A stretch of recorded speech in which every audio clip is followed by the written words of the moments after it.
Assalamualaikum warahmatullahi wabarakatuh. Teman-teman coba bayangkan kalau guru setiap ngajar itu cuma berbicara terus dari awal sampai akhir. Mungkin kita jadi cepat bosan dan pelajarannya juga sulit diingat.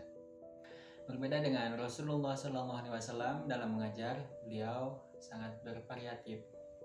Kadang beliau membuat para sahabat penasaran terlebih dahulu, mengajak mereka bertanya, bahkan terkadang menggunakan humor agar suasana belajar lebih hidup. Dengan cara itu, para sahabat jadi ikut berpikir dan terlibat langsung dalam pembelajaran.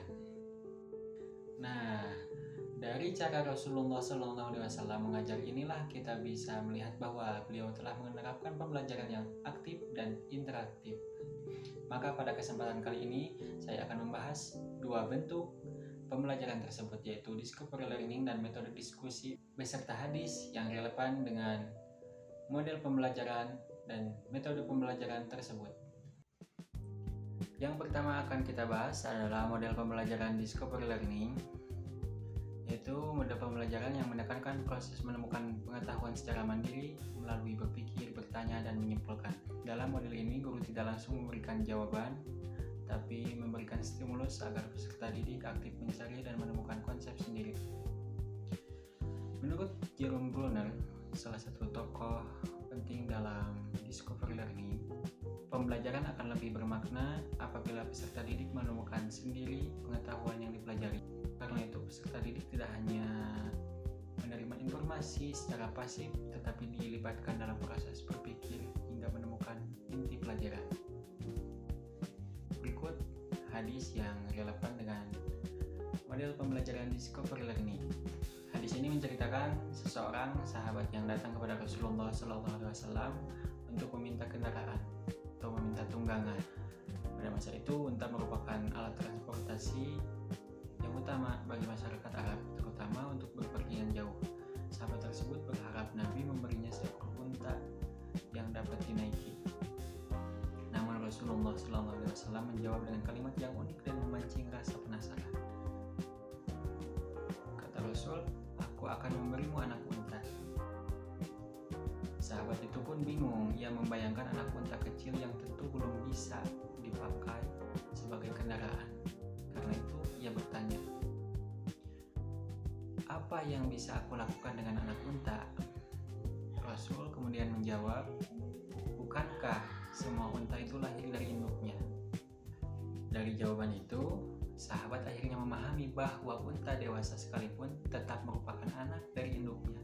Jadi sebenarnya Rasul tetap akan memberinya unta yang layak ditunggangi, tetapi beliau menyampaikannya dengan cara yang membuat sahabat berpikir terlebih dahulu. Dari jawaban itu, sahabat akhirnya memahami bahwa unta dewasa sekalipun tetap merupakan anak dari induknya.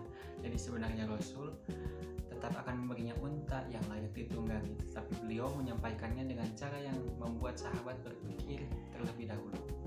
Hadis ini sangat relevan dengan konsep discovery learning karena Rasulullah SAW tidak langsung memberikan penjelasan secara gamblang. Beliau terlebih dahulu memberikan stimulus berupa kalimat yang memancing rasa ingin tahu. Ketika Nabi berkata, "Aku akan memberimu anak unta," muncullah kebingungan dalam diri sahabat. Kebingungan itu menjadi awal dari proses berpikir. Dalam discovery learning, tahap ini disebut stimulus, yaitu pemberian rangsangan atau pemantik agar peserta didik terdorong mencari pemahaman. Setelah itu, sahabat mulai bertanya, "Apa yang bisa aku lakukan dengan anak unta?" Pertanyaan ini menunjukkan adanya proses identifikasi masalah atau problem statement. Sahabat mulai mencoba memahami maksud perkataan Rasul. Ia tidak langsung diberi jawaban, tetapi diajak untuk berpikir sendiri. Kemudian Rasulullah SAW memberikan petunjuk melalui pertanyaan, "Bukankah semua unta lahir dari induknya?" Pada tahap ini, sahabat mulai menghubungkan informasi yang ia miliki. Ia memproses makna ucapan Nabi SAW hingga akhirnya menemukan sendiri inti jawabannya. Inilah tahap discovery, yaitu proses menemukan konsep secara mandiri melalui arahan guru. Akhirnya, sahabat memahami bahwa semua unta, baik kecil maupun besar, tetap disebut anak dari induknya. Dari sini lahir kesimpulan umum atau generalization bahwa perkataan Rasul benar dan mengandung permainan logika yang mendidik. Model pembelajaran seperti ini banyak sekali keuntungannya, diantaranya melatih kemampuan berpikir kritis peserta didik, membangun rasa ingin tahu, membuat peserta didik lebih aktif, serta menjadikan pelajaran lebih mudah dipahami dan diingat. Selain itu, hadis ini juga menunjukkan bahwa humor dapat digunakan sebagai media pendidikan. Candaan Rasul bukan sekedar untuk membuat orang tertawa, tetapi juga mengandung hikmah dan pelajaran yang mendalam. Selanjutnya yang akan saya bahas yaitu adalah metode diskusi. Sebuah metode pembelajaran yang dilakukan melalui pertukaran pendapat, tanya jawab, dan pembahasan bersama untuk memperoleh pemahaman terhadap suatu masalah. Dalam metode ini, peserta didik dilibatkan secara aktif dalam proses pembelajaran, sehingga pembelajaran tidak hanya berlangsung satu arah. Melalui diskusi, peserta didik belajar menyampaikan pendapatnya, mendengarkan pandangan orang lain, serta berpikir lebih kritis terhadap suatu persoalan. Guru pun dapat mengetahui sejauh mana pemahaman peserta didik dari jawaban dan tanggapan yang mereka sampaikan. Berikut hadis yang relevan dengan metode diskusi ini. Dalam hadis ini, Rasulullah SAW sedang mengajarkan para sahabat tentang hakikat kebangkrutan. Pada umumnya, manusia memahami bahwa orang bangkrut adalah orang yang kehilangan harta benda dan tidak memiliki kekayaan. Pemahaman seperti ini juga dimiliki oleh para sahabat, karena itulah makna bangkrut yang dikenal dalam kehidupan sehari-hari. Namun Rasul ingin memberikan pemahaman yang lebih dalam. Beliau tidak langsung menjelaskan maksud pelajaran, tapi memulai dengan pertanyaan. Tahukah kalian siapakah orang yang bangkrut? Pertanyaan ini membuat para sahabat berpikir dan kemudian menjawab sesuai pengetahuan mereka.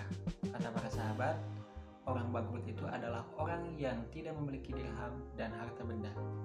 Jawaban para sahabat sebenarnya tidak salah jika dilihat dari sisi duniawi, akan tetapi Rasul kemudian meluruskan pemahaman tersebut dengan menjelaskan bahwa kebangkrutan yang paling berat bukanlah kehilangan harta, melainkan kehilangan pahala akibat menzalimi orang lain. Melalui cara ini, Rasul menciptakan pembelajaran yang hidup. Para sahabat tidak hanya mendengar ceramah, tetapi ikut terlibat dalam proses dialog dan berpikir bersama. Di awal hadis ini, Rasul bertanya kepada para sahabat, tahukah kamu siapakah orang yang bangkrut? Nah, pertanyaan ini juga menjadi pembuka diskusi sekaligus stimulus agar para sahabat berpikir dalam metode diskusi. Guru tidak langsung memberikan jawabannya, tetapi memberi kesempatan kepada para peserta didik untuk menyampaikan pendapatnya terlebih dahulu. Kemudian di hadis ini, para sahabat menjawab berdasarkan pemahaman mereka. Nah, pada tahap ini terlihat adanya proses pertukaran pendapat. Para sahabat dilibatkan secara aktif dalam pembelajaran, bukan hanya menjadi pendengar yang pasif. Selanjutnya, Rasul memberikan klarifikasi dan penjelasan. Beliau menjelaskan bahwa orang yang benar-benar bangkrut adalah orang yang memiliki banyak amal ibadah, tetapi amal tersebut habis karena kezaliman yang ia lakukan kepada orang lain. Dengan penjelasan itu, para sahabat memperoleh pemahaman yang lebih mendalam dan pemahaman yang benar. Dari proses tersebut, akhirnya para sahabat memahami bahwa kebangkrutan tidak hanya berkaitan dengan materi, tetapi juga berkaitan dengan amal dan akhlak. Inilah inti pembelajaran yang ingin ditanamkan Rasulullah. Hadis ini mengandung banyak nilai pendidikan, yaitu melatih keberanian menyampaikan pendapat, membiasakan peserta didik berpikir aktif, menciptakan pembelajaran dua arah, membantu guru mengetahui tingkat pemahaman peserta didik, serta membuat materi lebih mudah dipahami melalui dialog dan tanya jawab. Selain itu, metode diskusi juga mengajarkan bahwa jawaban yang kurang tepat bukan untuk direndahkan, tetapi dijadikan jalan menuju pemahaman yang benar. Rasul tidak langsung menyalahkan para sahabat, melainkan membimbing mereka hingga memahami hakikat kebangkrutan yang sebenarnya. Dari sini kita dapat menyadari bahwa konsep-konsep pembelajaran yang saat ini dikenal dalam dunia pendidikan sebenarnya telah dicontohkan oleh Rasulullah SAW sejak lebih dari 14 abad yang lalu. Para ahli pendidikan modern mungkin menyusun teori dan istilahnya secara ilmiah, namun praktik dasarnya sudah diajarkan oleh Rasulullah SAW melalui cara beliau mendidik para sahabat. Ini menunjukkan bahwa metode pendidikan Islam bukan hanya berfokus pada penyampaian ilmu, tetapi juga membangun cara berpikir, akhlak, komunikasi, dan keterlibatan peserta didik dalam belajar. Oleh karena itu, sebagai pendidik maupun peserta didik sudah seharusnya kita meneladani metode pembelajaran Rasulullah SAW karena di dalamnya terdapat hikmah, kelembutan, dan nilai pendidikan yang sangat relevan sepanjang zaman. Sekian pemaparan dari saya tentang model pembelajaran Discover Learning dan metode diskusi. Mohon maaf bila ada kekurangan. Wabillahi taufiq wal hidayah. Assalamualaikum warahmatullahi wabarakatuh.